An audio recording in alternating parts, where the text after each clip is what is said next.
despite what you might be thinking, these two circles are not equal. I repeat, these two circles are not equal. One is in fact larger than the other. What I need you to do is determine which one that is. So, please raise your hand if you believe the blue circle is larger than the red. All right. Please raise your hand if you believe the red circle is larger than the blue. All right, very good. Now, before I said anything about these two circles, what was your first instinct?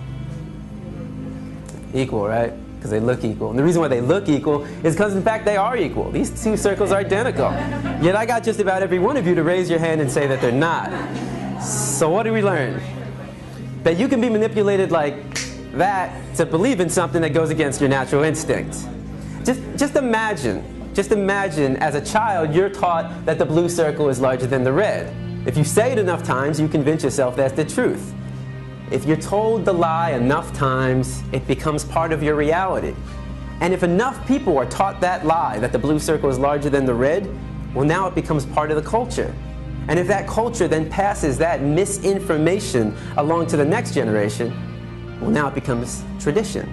And what we have to remember is that just because we have a tradition doesn't mean it's morally acceptable. Tradition and morality are not always the same. So the traditions we have today doesn't necessarily mean they're morally acceptable. And as we evolve as a culture, so do our traditions. Now, The Matrix is a story. It's a story. When told enough times to enough people, it becomes part of that culture. It becomes the tradition. And this story is being told over and over every day. In fact, if you believe the image on the carton is where you're getting your milk from, you're deceiving yourself. This is a fantasy. It only exists in your head.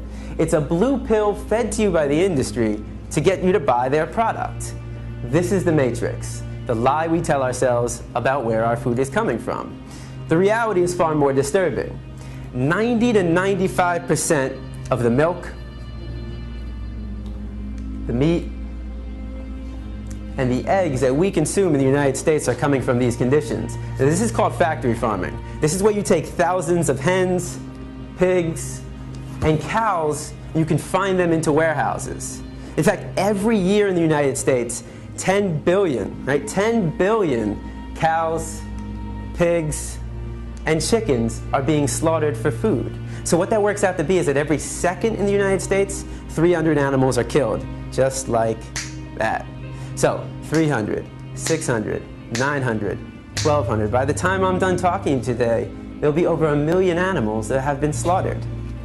And most of us don't even blink an eye. I mean, how is it possible that in the United States of America we can slaughter 300 animals every second and not question that?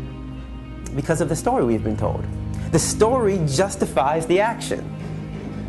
If you say it enough times, you actually convince yourself that's the truth. How many of you were taught as a child you need to eat meat to get protein? I know I was.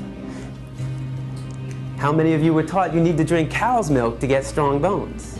Not dog milk, not chimpanzee milk, not elephant milk, not rhino milk, not hippo milk, not tiger milk, not lion milk, not giraffe milk, not elephant milk. Did I say that already? I think you get the point. Not even our own mother's milk, but we need to drink cow's milk to get strong bones. The absurdity of drinking the milk from any other species and any other being besides our own mother, when it's said enough times, loses its absurdness.